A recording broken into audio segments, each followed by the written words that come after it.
One of the most important things, because the subconscious mind really has fundamental programs of life that we acquire from our parents, our family, our community, between the last trimester of pregnancy and the first 7 years. So this is why nature created the first 7 years of a child's life to download how to be a member of a family and a society and a culture by strictly observing other people. It's actually a brain function. It's a equivalent of hypnosis. Yes. Okay. So the fundamental programs of your subconscious are not yours. The conscious mind is yours. That's the creative mind. Well, the issue is that the conscious mind can travel in time. What are you doing next week?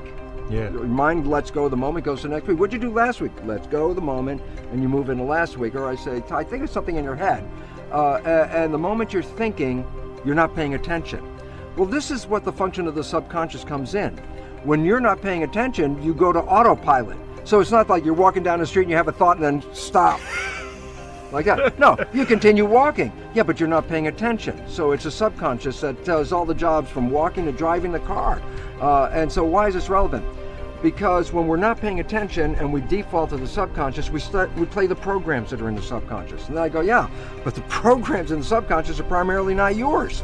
They came from other people. And most of them, as psychologists tell us, most of the programs we get are disempowering, self-sabotaging, and limiting. And the relevance about that is this.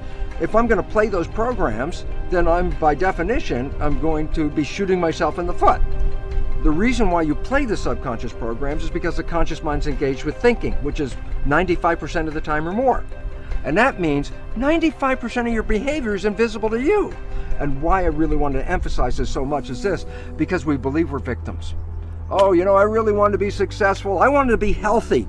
I wanted to have a great relationship, and it's not working out. Yeah. And then you say, well, that was my intention, and it's not working, so therefore the world's against me. And then we go into victims like, God, I really wanted it and it didn't happen. And I just wanted people to wake up, because it basically is this. It's not the world against you at all. The world will give you everything. The issue is you're not operating from your conscious mind, except 5% at the most. And so your life is really a reflection of your subconscious programming. Yes. Now you say to me, well, I got programmed from the last trimester of pregnancy, first 7 years, so I was being programmed when I was 1 and 2 and 3, and I go, absolutely. And you say, but what were the programs? I wasn't there. I have no idea what the hell the programs are. And I go, here's the neat part.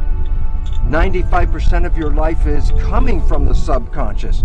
So all you have to do is look at your life and just look at it and say, for what? I say, what comes to you that you want and it comes to you easily, you have programs to allow that to happen.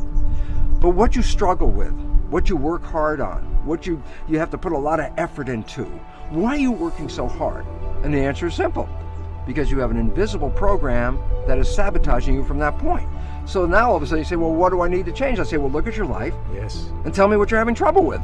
Yeah. Because that's the direct expression of a program that's not supporting you.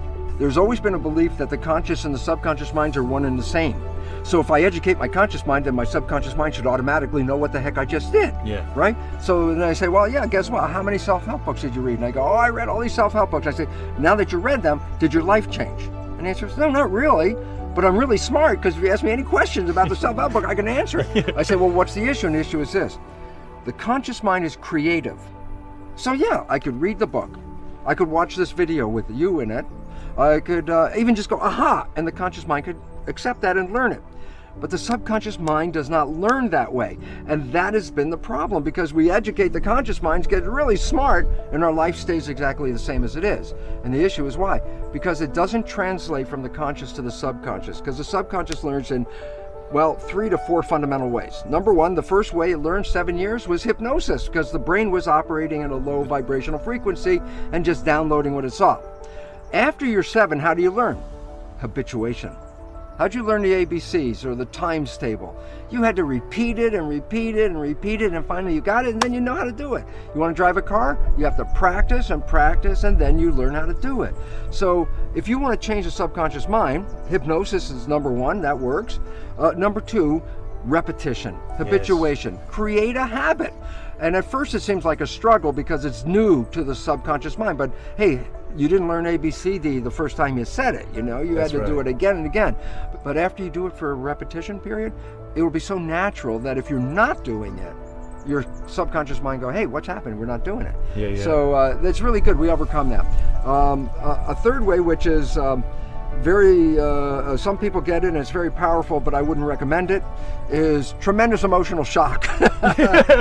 Boom! Something happens in your life and it's so dramatic that after that moment, you're not going to be the same person. The subconscious got it right there, okay? Yeah. And the newer one and the better one is a whole new field of belief change modalities, which are also associated with what's called energy psychology. Yes. And these are wonderful because basically it's a form of super learning. And what's neat about it, the conventional things like hypnosis or habituation, there's a time element that takes a long time. Yeah. But these new belief change modalities, like a super learning experience, you can change a belief you've had your whole life, 50 years, and change it in 10 minutes. Yeah. And so this is really, it's a new type of psychology that's coming in, but it's really necessary because, as they say, necessity is the mother of invention. Yep. We're running into a world that has a lot of necessity to change very, very quickly. So we're really happy to see that there are ways of changing without going through all that anxiety and stress, and we can do it really quickly. My favorite one is the one that I use because I'm most familiar with it, but there's many of them in my books. I give a whole list, but the one I use is called Psych-K, like the abbreviation of psychology. Yeah. It actually represents psychological kinesiology. Yeah. And it's an exercise where you get your right and your left brain hemispheres to work in harmony, which they don't do on a normal day-by-day basis. And when you get them to work in harmony, that's called brain synchronization, a window sort of opens up and you can drop in a new belief in 5 minutes. You know, it's really fun because you say, well, what if you can release these programs? And that's the story of the Matrix, where I say, well, I take the red pill, I get out of the program. And then I say, yeah, but in real life, every time we've taken the red pill, I say, what's the red pill in real life? And the answer is falling in love. Falling in love with the person, or falling in love with your creativity, or whatever it is, falling in love. Because when you fall in love, what you're doing is so captivating and so engrossing and so desirable, you don't let your conscious mind wander. So the first time in your life, your conscious mind's staying present. And I said, well, why is that important? Conscious mind, wishes, desires, and aspirations.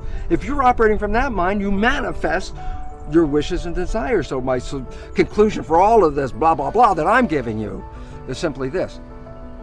What if you go into the subconscious mind and change the programs in the subconscious mind so they reflect the wishes and desires of your conscious mind?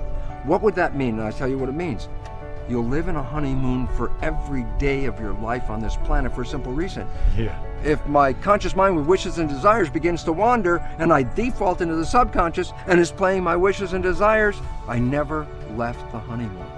Most people's stresses are not real immediate emergency stresses at all. They're beliefs of a fear that they won't have something, they won't have a job, they won't have food, they won't have a friend. And it's not that they don't have them right now. They're thinking about, oh, if that happens. And that's where the stress comes from. And that's why 90% of the people are in fear, because they recognize that their future is uncertain. But rather than seeing it in a positive way, they have this image of a negative thing. Work it all out. And it's really interesting because, remember, when you fall in love and you get out of the programming, you create heaven on earth. Well, if it wasn't for the programming, everybody would have heaven on earth. Yes. So if we can change the programming, then heaven on earth is available.